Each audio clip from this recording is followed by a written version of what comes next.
पंतप्रधान मोदींची तिन्ही सैन्य दलाचे प्रमुख आणि सीडीएस सोबत बैठक। भारत पाकच्या डीजीएमओच्या चर्चेत ही महत्त्वाची बैठक सुरू। राजनाथ सिंह ही बैठकीला उपस्थित।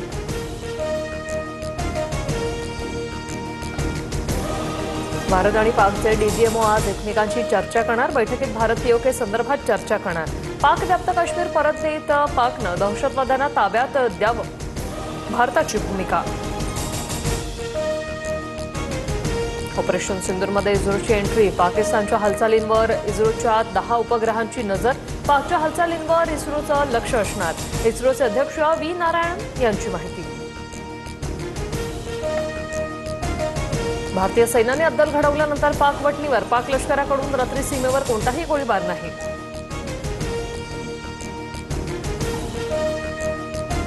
भारतीय नौदल अजूनही समुद्रात तैनात। शत्रूच्या कृतीला उत्तर देण्यासाठी नौदल पूर्णपणे सज्ज। नौदलाची जहाजं, पाणबुड्या, लढाऊ विमानं समुद्रात तैनात।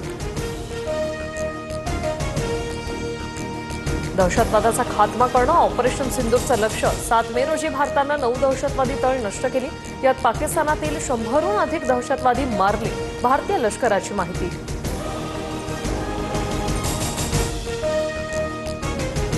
पाकिस्तानने पुन्हा शस्त्रसंधीचं उल्लंघन केल्यास ताकदीनं उत्तर देण्याचे आदेश। कोणत्याही कारवाईसाठी आम्ही तयार, भारतीय सैन्य दलाचा पाकला इशारा।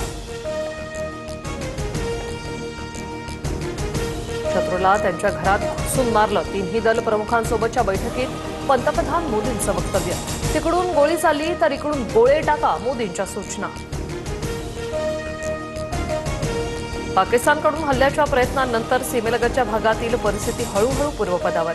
जम्मू काश्मीर, पंजाबसह राजस्थान सीमेवरील जनजीवन हळूहळू पूर्वपदावर यायला सुरुवात। पंजाबच्या गुरुदासपूरमधील शाळा आजही बंद राहणार। पाकिस्तानच्या ड्रोन हल्ल्यानंतर पंजाब प्रशासनाचा निर्णय। मुख्यमंत्री फडणवीसांच्या वर्षा बंगल्यावर नागरी लष्करी समन्वय विषयावर बैठक। तिन्ही दलाचे अधिकारी आणि प्रशासकीय अधिकाऱ्यांसोबत फडणवीसांची चर्चा।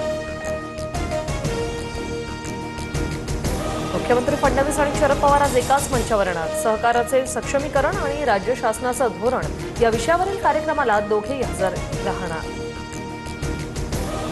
लाडकी बहीण योजनेच्या हमीवर लाडक्या बहिणींना कर्ज देण्याचा विचार। उपमुख्यमंत्र्यांकडून सरकारची संभाव्य योजना जाहीर। लघुउद्योगासाठी कर्ज उपलब्ध करून देण्याचा शासनाचा प्रयत्न।